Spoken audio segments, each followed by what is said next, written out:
This is the Watchdog. Welcome back to Fun with Watches. If watches weren't fun, you'd only need one. Today we're going to review the Christopher Ward C60 Trident Pro 300. Christopher Ward was nice enough to send me this watch for review purposes. I do have to send it back. Let's start with the wrist check. I'm wearing this Glycine GL0351. And Greg was wearing my Navi Force 8048. I told Grego that when I was in the Air Force, I served with a Chris Ward. Grego asked if he was English and into watches. I said no. Grego said, probably not the same guy. All right, let's get this box open. This box is super heavy. This is going to cost a fortune to ship back. So anyway, this slides out. Had to really pull hard there. And I know you've all seen my unboxing, so we won't go over the contents. But here is the watch.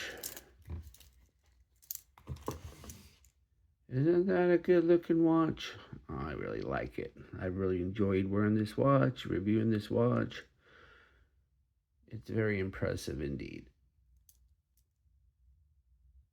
There's a reason why Christopher Ward is so popular. This is the first Christopher Ward on my channel. Christopher Ward is an English company, although their watches are manufactured in Switzerland with Swiss parts with Swiss movements. Their logo is meant to represent the juxtaposition of the cross of St. George with the Swiss cross.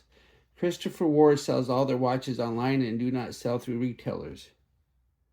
Normally, a Christopher Ward would be above and beyond the resources of my self-funded channel, but a couple of weeks ago I attended the Wind Up Watch Fair and Christopher Ward had the largest booth there. I spoke to Patrick and explained to him about my channel. Not only did he subscribe immediately, he told me to email them and after the show, and they would be happy to send me a review watch. So this watch was provided by Christopher Ward, but I do have to send it back. I asked for this dive style watch as I felt it seemed to fit my channel more than their latest watches, such as the chiming bell Tonto. The C60 is a good choice because it has been recently updated and improved with a much slimmer case and other upgrades. The C60 Trident Pro 300 comes in 3 different sizes and 4 different colorways. You can get it on 38, 40, or 42 millimeters. You can also get it in 2 different metal bracelets, and if you want to save a bit, you can get it on a tropic strap. Honestly, unless you can't manage the money, you are better off getting the bracelet, which is very well done. When I asked for this watch, I forgot to choose a color. I probably would have preferred the blue one. However, the white and black they sent me would have been my second choice. Christopher Ward operates on what they call the rule of 3. They sell watches at 3 times what it costs to manufacture. The strap version of this watch is $910. The 3-link bracelet version is $1,095, and the 5-link version is $1,145. The watch is 40 millimeters at the bezel. Yes, they sent me the 40 millimeter version. It's 47.3 millimeters lug to lug with protruding end links, not inverted. It's only 11.8 millimeters thick, which is very impressive for a 300-meter dive watch. Has a 20 millimeter lug width, which tapers down to 16.5 at the clasp. And weighs 149 grams on the supply bracelet with 2.5 links removed. The bezel is a ceramic 120 click unidirectional. The action's excellent. Not too stiff, not too light. You're not going to knock it out of place a lot, but it's still easy enough to turn. Everything lines up. And if you look close too at the bezel, there's a little chapter ring between the crystal and the bezel with minute markers. So that's kind of unusual. I had never really seen that before on a dive style watch. So that's kind of a nice touch. Then we have the dial. The dial has no sunburst effect, and it's white. Then we have the minute markers. Then we have baton indices. Then on the top, we have the Christopher Ward logo, which is applied. Then on the bottom, it says automatic 300 meters, 1,000 feet. And thankfully, they only have 2 lines of text, and they don't fill it up with 3 or 4 lines like some watch companies do. And then on the bottom, it says Swiss made, because this is a Swiss-made watch. Then we have the hands. We have a fence post minute hand, and then we have this arrow hour hand. And then we have a spear-tipped minute hand that's loomed and orange on the tip. And it has a counterbalance that looks like a trident. Then we have a date at the 6, and this is a white watch. So the date wheel is color matched by default. But if you get the other colors, the date wheel is color matched to the other colors. The crown is a signed screw-down crown because you get 300 meters of water resistance. And the thread action is great. You don't feel a lot of resistance or when you unscrew it. Then when you go to screw it back down, it catches right away and you don't feel the threads. So really nice thread action. Then we have the crystal. The crystal's flat. It's sapphire. And there's not a lot of reflection because you have AR coating. I've seen better AR coating, but it's pretty good AR coating.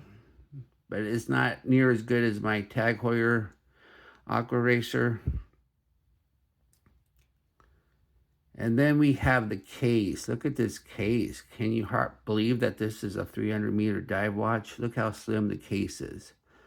Christopher Ward slimmed the case down recently. It used to be 1.5 millimeters thicker before. So if you ever thought that the Chris Ward was too thick, it's not too thick now. The case is nicely finished. We have brushed tops and sides, and then we have a polished chamfered edge. So I like the case. The case is excellent. And then we have the case back. The case back is unusual in the fact that it has these slots for a wrench, but look how big the slots are. So it's kind of decorative. So I'm not sure why they did it that way, but that's fine. On the bottom, it says AEE 958.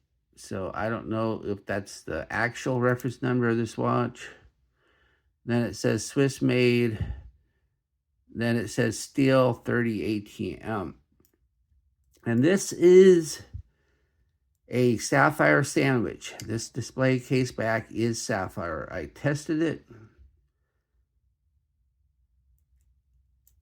Underneath the case back is the Sellita SW200 movement.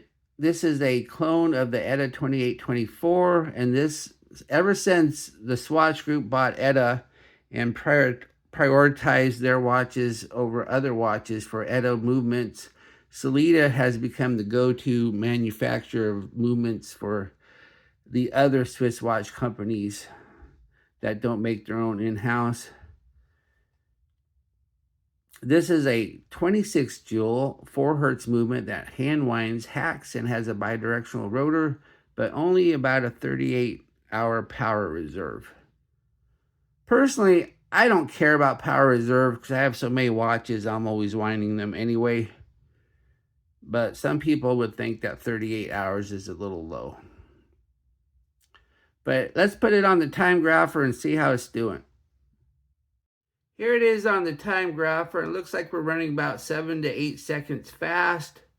Healthy amplitude, no beat error. But yeah, this must not have been regulated at the factory because it's running a bit fast. But not fast enough to be annoying. At least it's fast and not slow. The nice thing about a fast movement is you can just hack it and wait for time to catch up.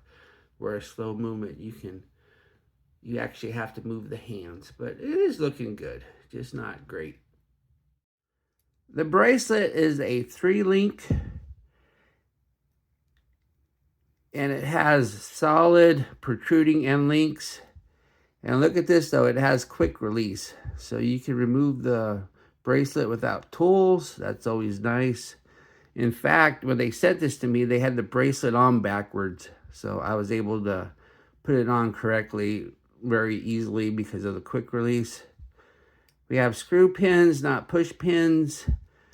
When I asked for this watch, Christopher Ward wanted to size it for me because they said they use Loctite. Well, they forgot to do that, so I had to size it myself, but the screws came out nice and easy.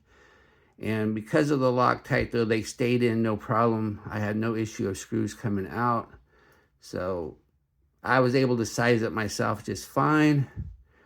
Then we have the clasp. The clasp is really nice. It's milled scissor clasp. Then it also has on-the-fly adjustment. Just pull this out here. Then you can move it in and out. Probably a good 1/4 inch. Not a ton of on-the-fly, but enough. It's a pretty long clasp though. And the bracelet also has half links. See, we got a half link here and a half link there. But very happy with the bracelet. And yes, the bracelet does very much increase the price of the watch, $185. But I think it's well worth the money.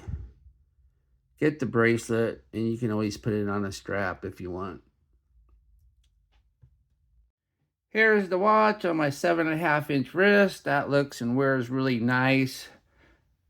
At first, I was kind of disappointed they sent me the 40 and not the 42, but now that I've been wearing it for a while, I think the 40 is really about the perfect size for me here. I think a 42 would have been maybe too big, so I really like this 40. I removed 2.5 links to fit on my wrist, so you should be able to wear this 8.5 without having to ask for extra links. But I'm sure if you spend $1,000 on a watch, they will send you extra links if you need it. But yeah, that's a really nice looking watch. The clasp looks nice.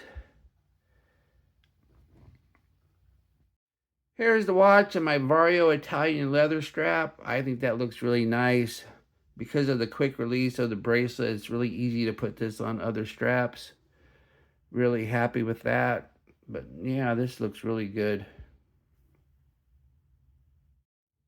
Here's the watch on a black rally strap. I think that looks nice too. Really, a black and white watch is going to go well with all kinds of different straps. And here's the watch on Pagani Design Bond Double Pass. I have 1 million of these straps, and man, this looks pretty good. Here we are in the Lume room. I knew this watch had good lume because I was wearing it when I saw the movie Vaccine the other night, which was so bad that I kept checking my watch quite a bit, and I could see the watch through the whole movie. As we speed up the time, we see the glow of Super Luminova Grade X1B LC1, which appears to be blue. The numerals on the bezel are clearly the weak point and seem to be an afterthought. There is no lume pip, but the home triangle is much better than the numerals, but still not as strong as the dial markers. The minute hand is a bit better than the triangle, but weaker than the hour hand and indices. On a dive watch, the minute hand and main bezel marker should be the strongest because that is what is used to time dives. So this lume is good, but not awesome. What I like about this watch, it's super thin for a 300-meter diver.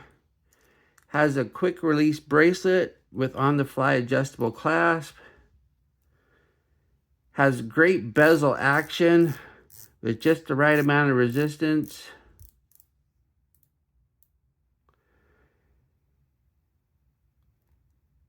Has great finish work.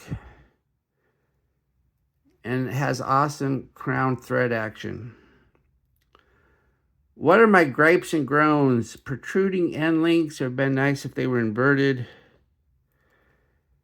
The minute hand and bezel triangle are not as strong as the index lume, plus the bezel lume just seems to be kind of an afterthought. And the watch was running just a hair fast. Do I recommend this watch? Of course. This is one of the best watches I've ever reviewed, and even though it is also one of the more expensive watches I've reviewed, if you can afford it, then I don't think you will regret it. Well, thank you for watching my review of the Christopher Ward C60 Trident Pro 300, and I will be back with another review. Be sure and like and subscribe to my channel. If you like this watch, I will leave a link, but it's not an affiliate link. I don't have an affiliate link with Christopher Ward. I don't have any discount coupons or anything else like that either. So I will leave you a link to their website for convenience sake. They only sell these watches on their website. You can't buy them anywhere else. And I've never seen them at a gray market dealer or anything like that.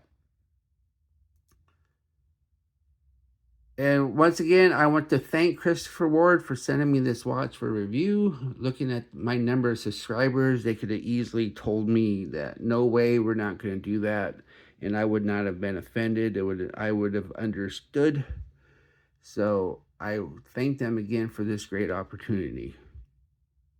Bye.